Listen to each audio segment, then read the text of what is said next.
Turn off your lights. Make sure your doors and windows are locked. Things are about to get spooky. Shadow People Experience by 3 AM Dream. Some reference points for the story. I'm 29 years old and a quadriplegic wheelchair bound due to an accident when I was 14, leaving me paralyzed with no feeling or movement below my nipples. After years of consideration to make my life easier and stress-free, I decided to get a colostomy. It made sense for me to do to make ease of life easier. For this surgery, I would need to do a 48-hour fast before my colonoscopy, and the next day I would have my colonoscopy and would still not have any food up until the surgery. I roughly went 4 days without eating. Day of the surgery. Very thick, foggy weather. Besides my surgery getting pushed back 3 hours, the surgery went well, and I awoke and was conscious and everything went as planned. I would need to be hospitalized for that evening and the next day, and possibly a third depending on how the nurses felt.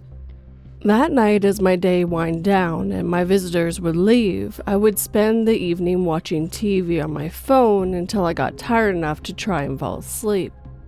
I can't feel that part of my body, so I wasn't in any pain, but they were giving me a small dose of pain medication called Dilaudid just to keep me comfortable and help me get some sleep. My room was dark with just the light from my IV machine and the crack of the blinds from my window illuminating the room from the parking lot street lights from the hospital. I would have had some trouble sleeping that night, mostly feeling like I would sleep 5 or 10 minutes and then suddenly just awaken, but then would quickly fall back asleep just for the same process to happen again and again. This would go on until 3 AM.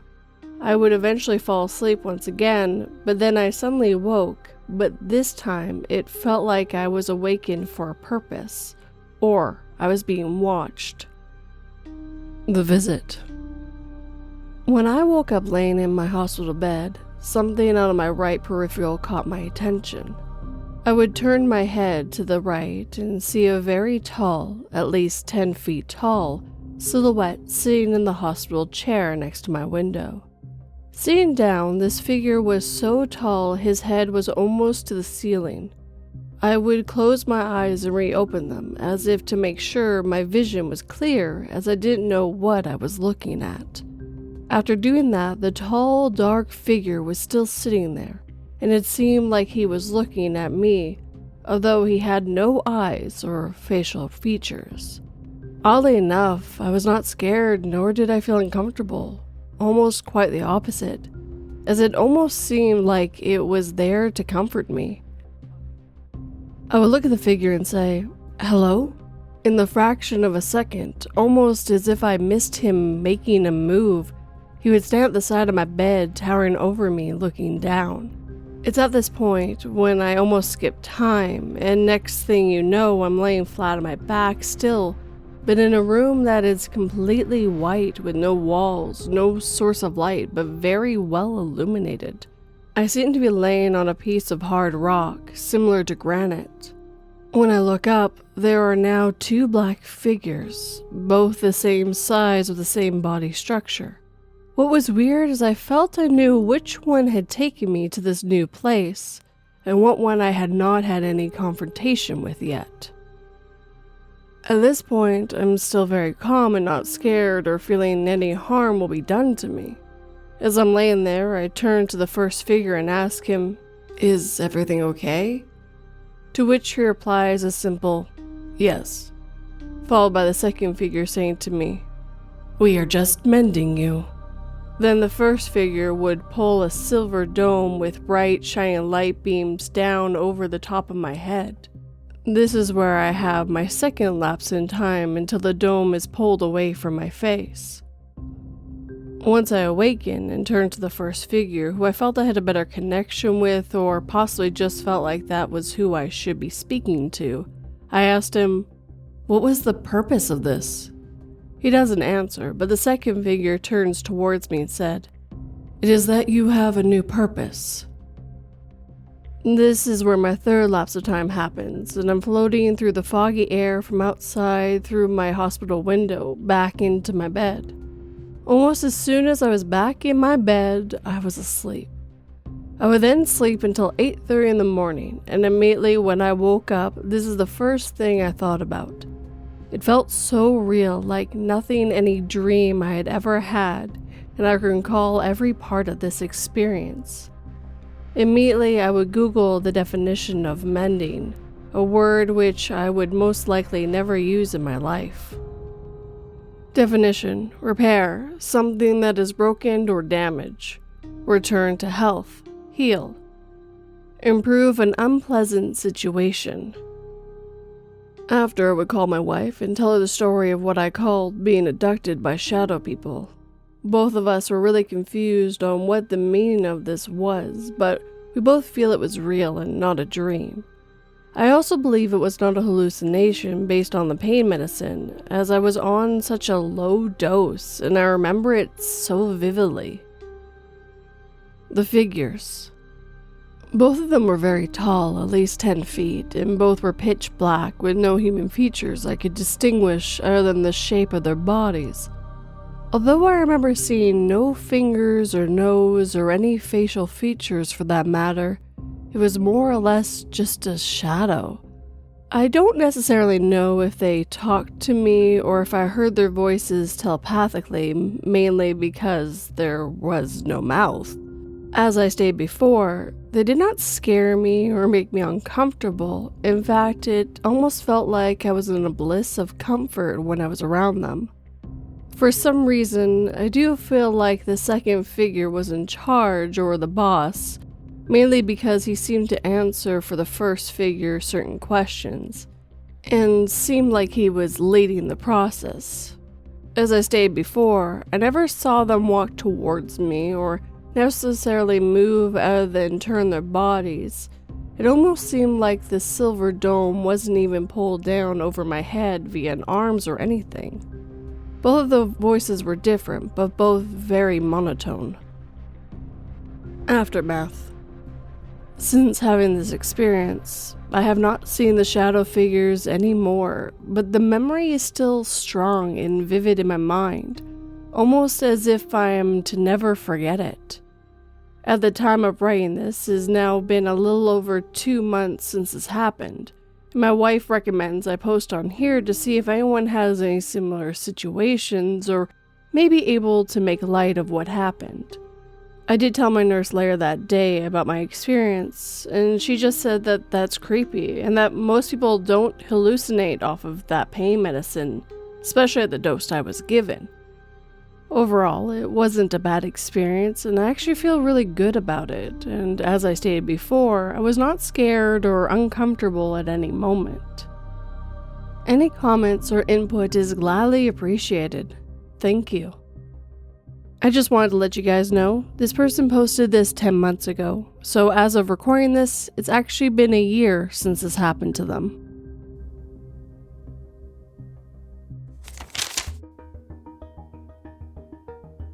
The gravedigger was told to bury him 8 feet deep, but decided not to because the hospital was no longer looking for bodies.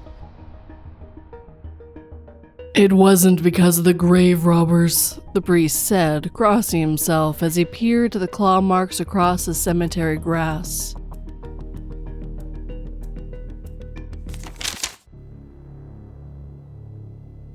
My Wholesome Ghost by Enlightened Moron 2025.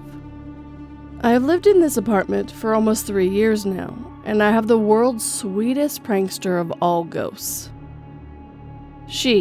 Yes, she is a girl. I have first-hand seen this girl and heard her voice. She was frightened by me when I first moved in. My first encounter with her was right on the edge of sleep. I heard a scared girl's voice ask, "Who are you?"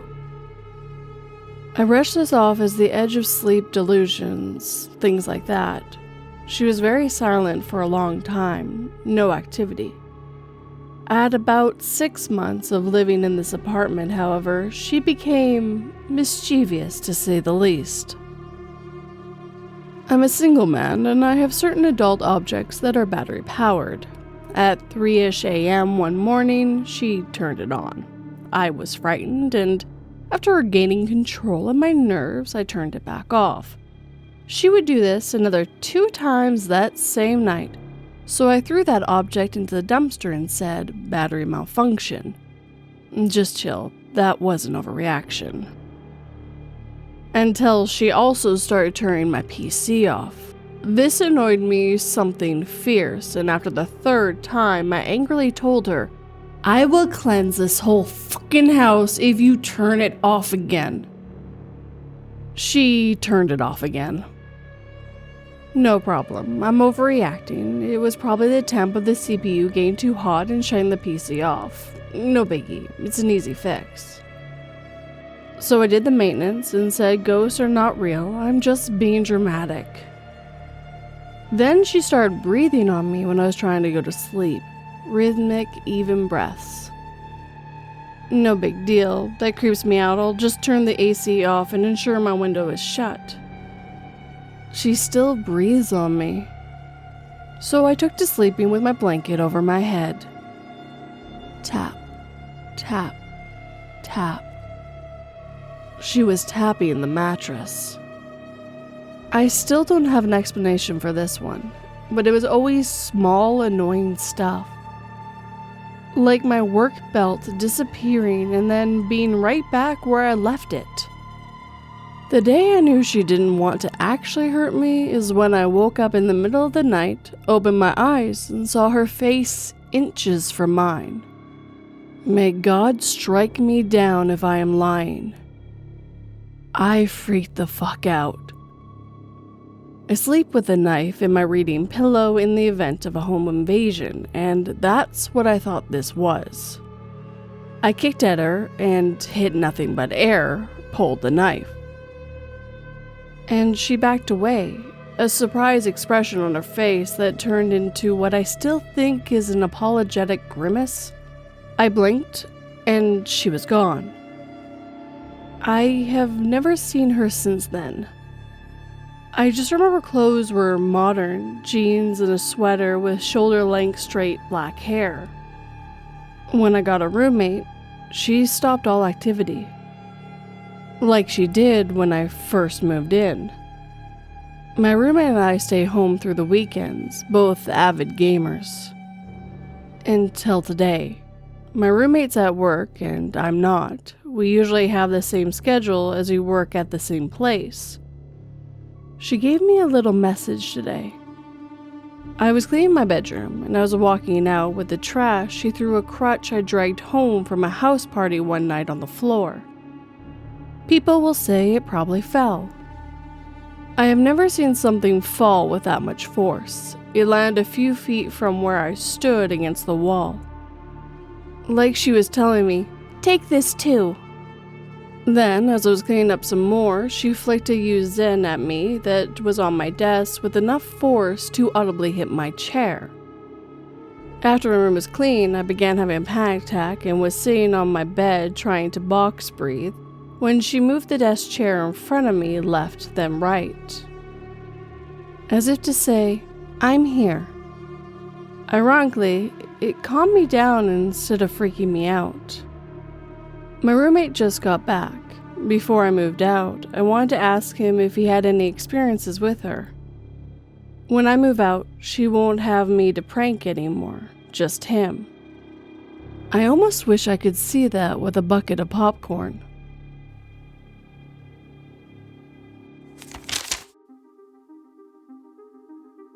"Watch me," read the note attached to the videotape posted through my door. I used to believe I could never kill another person, but now it's the only way to get those images and that sound, oh God, the sound, out of my head.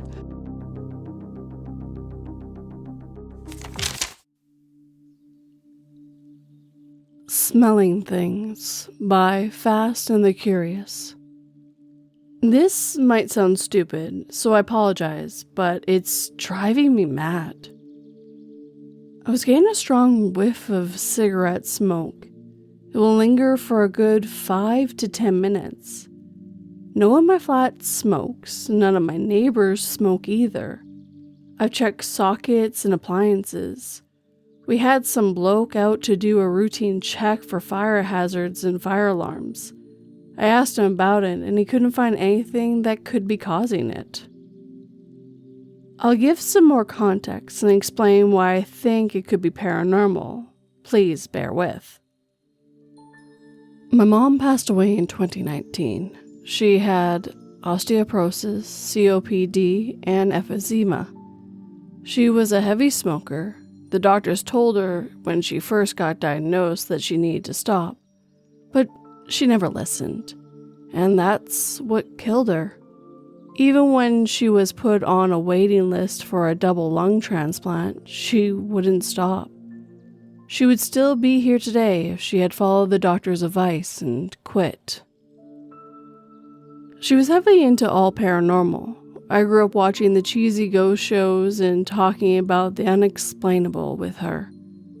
It's one of the things we bonded over, and it became somewhat of a special interest of mine.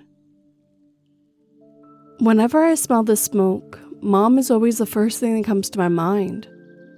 It smells like her and the type of fags she used to smoke. The smell seems to follow me around the flat. I thought it might be my mind playing tricks or something, but my dad has even smelled it a couple of times too. The funny and fucked up thing is, the last few years with her were absolute hell. The sicker she became, the more abusive she got to me and Dad. She promised that when she died, she'd haunt us. She wanted to make sure my dad suffered especially. There's been a couple of odd experiences that we haven't been able to explain. We try to joke about it and say, it's Mom coming to get us. My dad's a skeptic, but when these things happened, you can tell he's uneasy about it. Like, for a split second, it really could be Mom saying out to do what she promised. I don't really have anyone to talk to about this. They think it's ridiculous. So, I thought I posted here to get your opinion and to see if anyone else had a similar thing happen.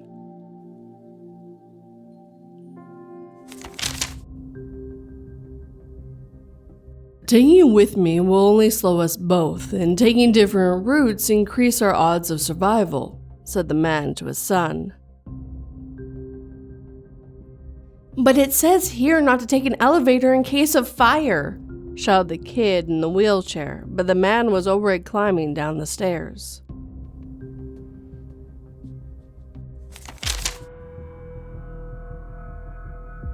Unexplained event in bakery. By extension equals 6415. Just a little backstory. I work in the bakery department for a well-known company. And in my story, there are 3 people involved. My supervisor, we'll call her Lindsay. My coworker, we'll call her Megan. And me. I had just clocked into work at 1:30 p.m. and walked into the back room, got a drink, and saw Lindsay sitting down for her lunch break. I said hi and then walked back to the bakery department. Fast forward to about 2 or 3 p.m. Lindsay was still up front, maybe finishing her break or taking care of some business, and Megan and I were still way in the back in the bakery on the other end of the building. I was walking around after just finishing some tasks when I quickly glanced back at Megan. She was wearing her red shirt and her white hat, kneeling down over the 2 fans that sat next to our 3 big ovens. She seemed to wipe down the fans or something when I noticed Lindsay right next to her with her white hat on and black shirt on, that I had noticed she had on earlier when I first came into work when I saw her on her lunch break. I thought to myself, okay, Lindsay must be finishing with whatever she was doing up front and came back to the bakery. Not thinking too much of it, I turned back and went on with my next task. Just then, Megan came up to me and asked, Hey, have you seen Lindsay? I heard her calling your name just a moment ago, but she wasn't there when I looked. And I said, I thought she was with you by the fans. I just saw her next to you. And she said, no, I was alone. Feeling spooked, I messaged Lindsay and asked her where she was, to which she replied, up front? Why? Is everything all right? I have no clue what that was. We were both shocked at the moment and were left wondering what just happened. If you guys listening to this have any ideas, please let me know. I asked around the store with people who worked in the bakery, and they have some stories too, such as a shadow figure, things moving, falling, opening/closing, lights turn on and off on their own, and things like that. And it's true, I've seen lights flicker and shadow figures as I worked alone.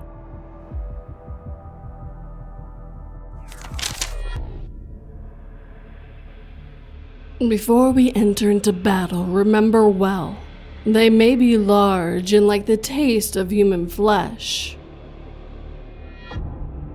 but their digestive system doesn't work on human, so take a deep breath, try to get swallowed in one piece, and fight your way out from the inside.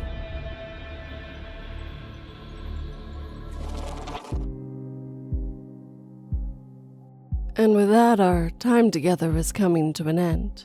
As always, I'd like to thank everyone who let me read their stories this evening. I think we started with shadowy, almost alien things.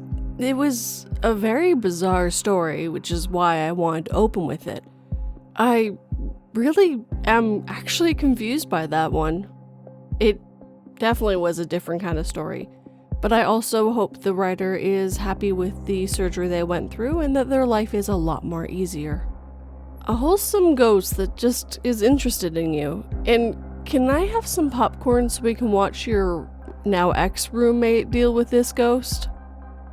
I'm really hoping that your mother is just hanging around to make sure you guys are okay and not fulfilling her end-of-life threats.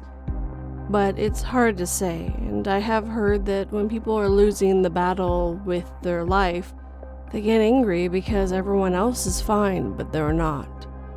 I'm hoping you guys are okay, and she either leaves you alone or this smell gives you at least some comfort.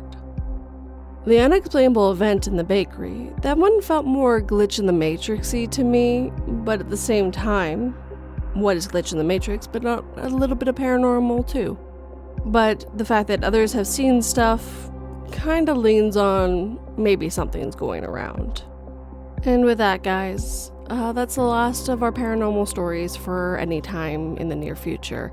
They don't do very good on my channel, so I'm just gonna put this kind of video to rest for a little bit. Maybe try again in some time in the future. I wanted to just get every single story that I had asked for, narrated, and brought to life for the people who allowed me to read their stories. To me, someone has trusted me enough to narrate their stories, so it's important to me to keep my end of the bargain. They trusted me, so I'm going to bring it life like I promised. It just sometimes takes way longer than I mean to, like 10 months. That one, I'm so shocked it took me 10 months to narrate it, and if the writer is listening to this, I am so sorry it took me so long. But with that, guys, if you enjoyed these stories, hit that like button and make sure it feels it. If you're new, please subscribe and turn that pretty little bell to all notifications. And of course, I would love a comment. If you're on the podcast and are on a platform that allows it, please leave me a review. And if you're on Spotify, you can now leave comments as well. If you'd like to help this channel/podcast grow, please share it with anyone who might enjoy it. It helps these stories get to new people that might not hear it otherwise. If you'd like to help in a more financial way, like these lovely people on screen, I do have Patreon and memberships where you get early access and a few other bonuses. But I also have PayPal, Buy Me a Coffee, or Super Thanks if you don't want something that's reoccurring. But as always, guys, thank you for watching and listening. It always has and always will mean the world to me. Sleep tight and don't let 42 bite.